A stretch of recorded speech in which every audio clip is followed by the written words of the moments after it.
Hi guys, Milab Tarot here. Welcome back po for your kapalaran sa pag-ibig. Para po ito sa mga fire signs. Aries, Leo, and Sagittarius. Maglalagay na lang po ako ng timestamp sa may description box para po mapuntahan ninyo ang inyong zodiac signs. Pero syempre, this is a general reading, kaya hindi po lahat ay makaka-relate. Okay, so we will start po with Aries. Ano kaya yung posibleng pagdaraanan ng mga Aries sa mga susunod na mga araw?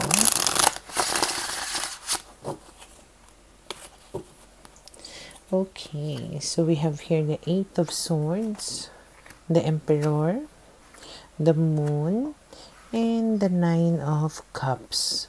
Okay, so karamihan sa inyo parang hindi pa rin kayo makaalis sa isang sitwasyon na kinalalagyan ninyo. Parang confused pa rin kayo dito. Parang may inaantay pa rin kayo, may inaasahan pa rin kayo na mangyari. And medyo napaka-stubborn nyo about this.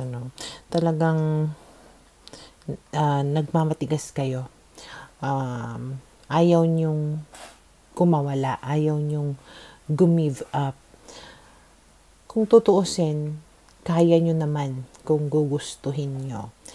Pero siguro nandun yung takot or uncertain kayo sa kung ano yung posibleng mangyari sa inyo, sa inyong future. Kaya medyo hindi kayo gumagalaw. Okay? And then we have here the Four of Cups, the Strength card, the Three of Cups, and the Three of Wands. So, dahil dito sa pagmamatigas ninyo na to, or hindi nyo pag-alis sa sitwasyon na yan, parang maraming opportunity or mga pagkakataon ang lumilipas sa inyo. Okay?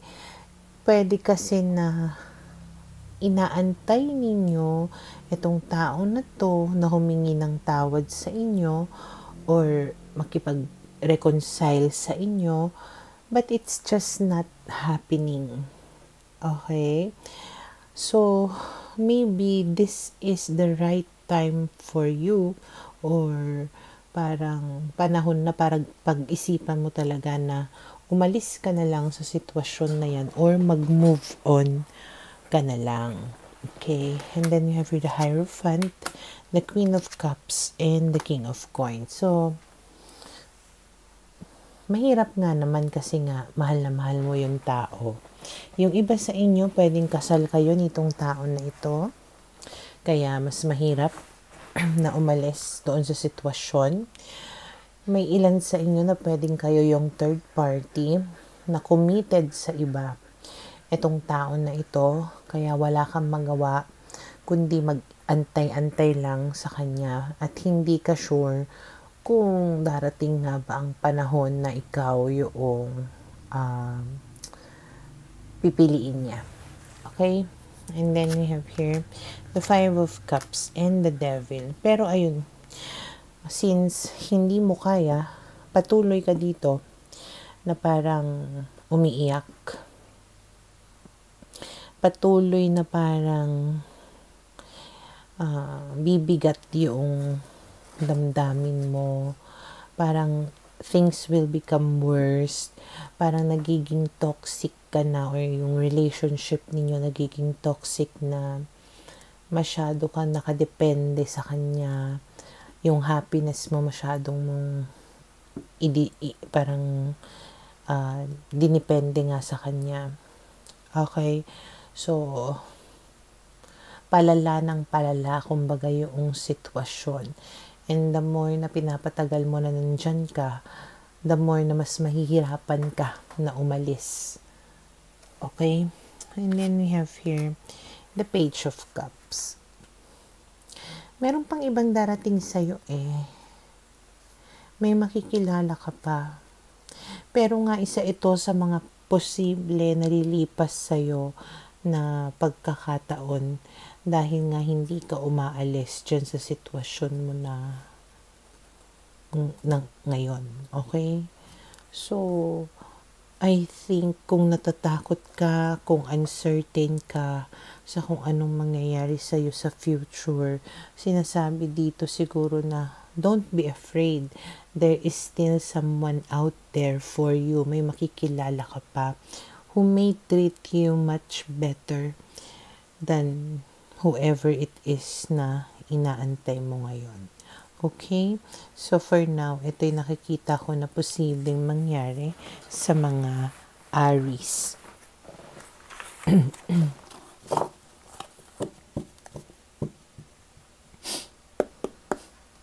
Para sa mga Leo, okay, let's see. Ano kayang posibleng pagdaraanan ng mga Leo sa mga susunod na mga araw?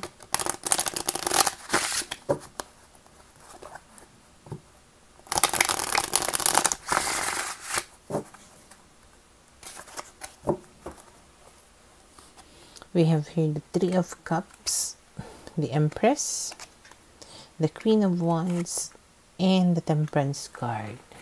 Okay, kung meron kayong inaantay dito na magbalik sa inyo, pwedeng magbabalik na nga siya, makikipagbati siya sa inyo. At dahil sa makikipagbalikan siya sa iyo, parang naging secured ka na naman sa sarili mo, nakampante ka. Okay, parang feeling mo nawala lahat ng problema mo and parang at peace ka na, ganyan. Feeling mo is everything is going the way that you want them to be, smooth sailing, ganyan. So, basta parang you are very much secured, okay? And then we have here the Ten of Coins, the King of Swords, the Queen of Swords, and the Justice card. Okay, so sa pagbabalik nitong tao na to, maaari nga na maging masaya kayong dalawa sa lahat ng aspeto. Parang mabubuo uli yung relationship ninyo or yung family ninyo, magiging matibay, kumbaga yung ugnayan ninyo sa isa't isa. And nakikita ko rin dito yung honesty between the two of you. Mas magiging open kayo sa isa't isa, malaya kayo na nasasabi yung mga naiisip ninyo at nararamdaman ninyo. And Justice card, parang naitatama lahat ng mga pagkakamali or nakukuha mo kung ano yung nararapat. Okay? And then we have here the Four of Swords, the Four of Wands, and the Knight of Swords. At dahil nga dyan, parang kampante ka, kalmado nga lahat. Parang nare-recover ninyong dalawa yung samahan ninyo. Mas nagiging happy kayo dito. And nakikita ko dito yung mas nagiging ma-action yung person ninyo sa pagpapakita sa inyo or sa pagpaparamdam sa inyo ng kanyang sincerity, honesty, or yung pagmamahal niya. Okay? And then we have the Judgment card and the Ten of Cups. So, para talagang nagkaroon dito ng wake-up call, realization, natauhan, yung person mo or pwedeng pati ikaw natauhan din. At dahil nga dyan, magiging masaya yung relationship ninyong dalawa. And then we have here the Eight of Coins, which means na patuloy na mag-e-exert kayo na dalawa ng effort sa relationship ninyo para ito ay mas mapatibay at mapanatili ninyo na masaya at punong-puno ng pagmamahalan ang inyong samahan. Okay? So for now, ito yung nakikita ko na posibleng mangyari sa mga Leo.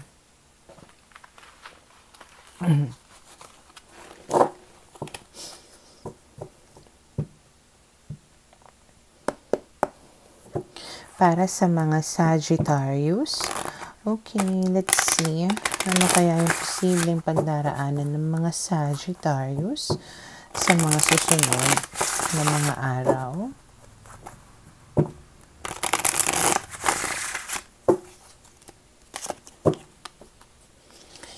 Okay, so we have here the Ace of Wands, the Eight of Swords, the Devil, the Eight of Wands. Okay, so mukhang meron na namang makikipag-communicate sa inyo sa susunod na mga araw, makikipaglandian sa inyo, at parang basta haharut-harutin ka na naman at hindi mo mapipigilan na naman yung sarili mo na kung dati nare-resist mo siya, pwedeng ngayon hindi mo siya makayanan na hindian at ikaw ay bibigay.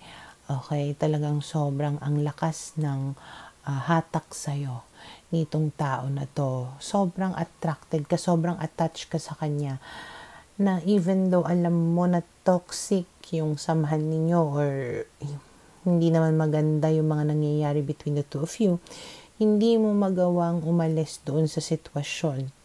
Kaya every time na nagre-reach out siya sa'yo, bumibigay ka, nakikipaglandian ka. Yung iba sa inyo, pwede nga na wala naman kayo talagang label, pwedeng third party situation, pero hindi mo magawa na tanggihan. Okay? Parang somehow, alam mo kung ano yung habol niya sa'yo, pero okay lang sa'yo, parang at least, ganun, na andyan siya. Yun yung tumatakbo sa isipan mo. And then we have the Temperance card, the Six of Cups, the Five of Swords, and the Nine of Wands. So, syempre dahil sa makikipaglandian na naman siya sa inyo, posibleng meron na naman mangyari sa inyong dalawa. At first, parang kampante ka na naman. Parang nawala na naman yung mga pinag-aalala mo. Okay, parang feeling mo talagang nanumbalik na naman siya sa'yo. Pero ayun nga, hindi naman siya totally na naging honest sa'yo. Parang nagsinungaling pa rin siya sa'yo para makuha niya sa'yo kung ano yung gusto niya. At pwedeng ma-hurt ka na naman pag nalaman mo yung katotohanan.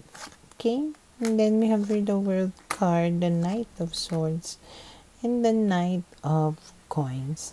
Okay, so if ever na dumating ka sa point na matauhan ka, i-end mo yung chapter mo na ito sa tao na to, there's a possibility na meron pang makilala ka na ibang tao, or yung iba sa inyo pwedeng dalawang tao pa nga yung makikilala ninyo along the way.